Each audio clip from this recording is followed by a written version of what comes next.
My mother died a few days after giving birth to me. I never met her, only saw her through the videos my father kept on his phone. My older brother always resented me and blamed me for her death. I didn't argue. Part of me believed him. It felt like my existence had cost us everything, like she would still be alive if I hadn't been born. I saw it in my father too, or maybe I imagined it. He was always quiet, always distant, carrying a loneliness he never spoke about.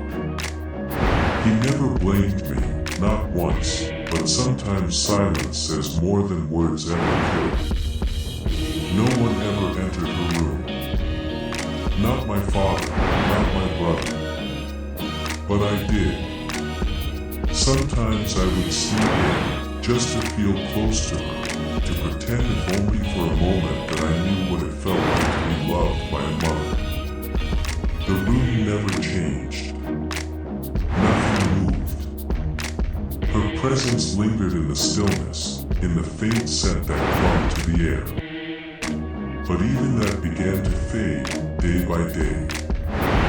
I remember thinking that maybe I should stop going in before even that last trace of her disappeared. Eventually, I did. That was 12 years ago. When I turned 17, my father died. Not long after, my brother left. Before he did, he told me I was the poison that killed his parents. I wanted to tell him I was their son too, but the words never came. Tonight, I got drunk and walked into her room. I cursed myself for ever being born, then collapsed onto her bed, staring up at the ceiling. The thoughts came slowly, heavy and quiet. Would my death finally mean something to my brother, or would it be the first time my life meant anything at all? I lay there longer than I should have. There wasn't really anywhere else to go. After a while, I got up and looked around the room. My mother's belongings were still neatly arranged inside her cupboard, untouched, preserved like time had stopped for her alone.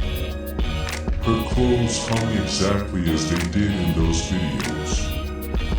I found my parents' wedding album too, every page filled with a kind of happiness that made something twist inside me.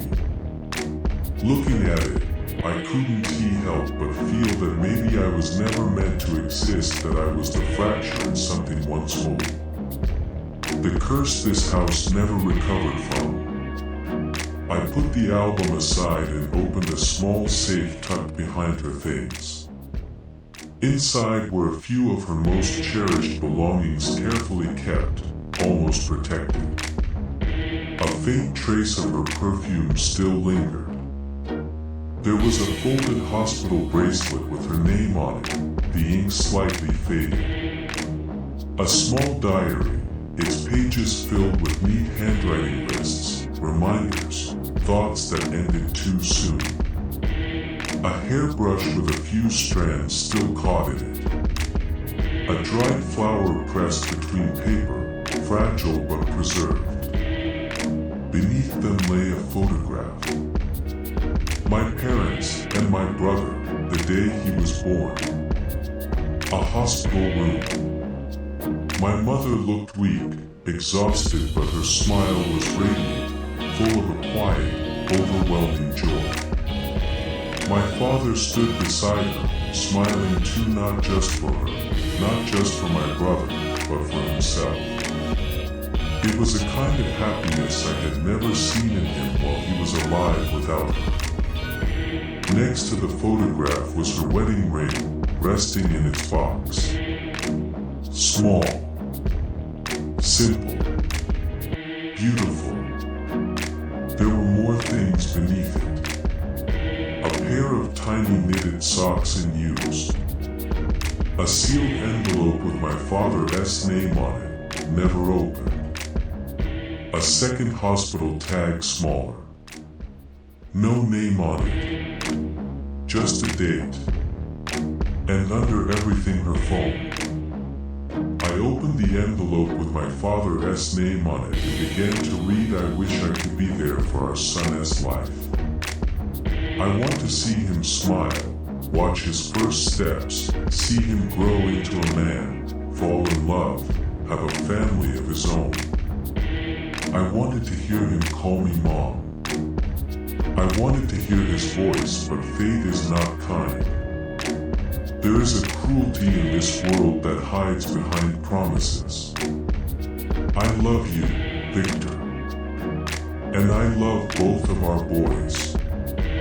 I wish we hadn't made the mistake we did. We wished for our son to be born alive and well. We wished for the family we dreamed of. But I didn't understand then that the wish we chased was fractured. Wrong in a way we could never take back. Our fractured wish might make his life miserable, but he deserves to know the truth. Please tell him or show him what I've left him. He will understand. After all, he is our boy. Tell Ivan I'm sorry for leaving so soon. Tell him to be kind, to be a good big brother to Felix. Do not blame him. I am truly sorry. Take care of them from what is to come. Love, Elena." When I finished reading, my hands didn't feel like mine anymore. I just stood there, staring at the letter confused. I couldn't make sense of all of it, but one thing felt certain, heavy and undeniable. My mother had died so I could live. I really was the cause of all this. Do not blame him. The words echoed in my head, over and over, like they didn't belong to me. I didn't know who they were meant for, my father, my brother, or me. And that line about the wish, what had they done? What had they asked for? With shaking hands, I picked up her phone and turned it on. The screen lit up slowly, as if it had been waiting. I began scrolling, hoping, needing to find something else. Something that could explain what she meant. The phone was completely empty except for a single video titled Felix. I hesitated, closed my eyes, took a breath. Then I pressed play. The video began in silence. For a few seconds, there was nothing, just darkness, like the camera was still being adjusted. Then a faint rustle. Fabric. Breathing. And then my mother. Alive. She was sitting upright in a hospital bed, pale, drenched in sweat. Her hair clung to her face, her eyes sunken but alert, too alert. The kind of awareness that didn't belong to someone who had just given birth. She looked like she had been there for days, maybe longer. She stared straight into the camera. Victor, I don't know if you'll watch this or Ivan, or if you'll let Felix watch it. Felix, you deserve to know the truth. You deserve to live without carrying guilt that was never yours. This is your second birth, Felix. You were our first child, but you were born dead. We were devastated. It took us 10 years to have you. Doctors said that it was impossible. We turned to God. Nothing. Then one day it just happened. We thought that waiting was worth it. That God heard our prayers and granted us our wish. Those 9 months were not easy, but we were happy. Our son was going to come into our life, and we were excited to show you how beautiful life can be. We had so much love to give you that we were always thinking about the day you will be born.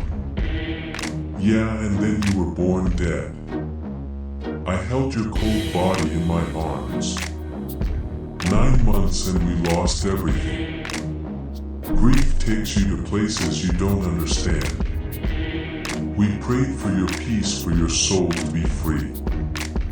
But somewhere along the way, that prayer changed. I don't even remember when. It became a wish to have you back. Just once. To hold you warm again.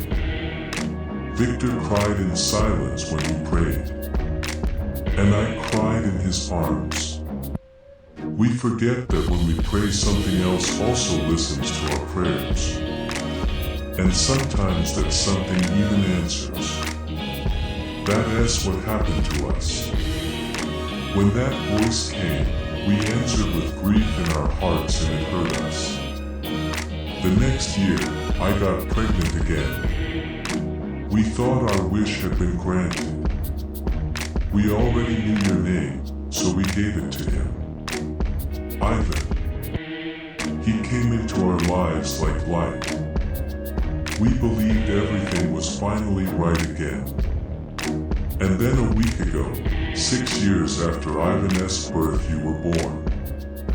We called it a blessing, not a wish. But today I saw the mark on you.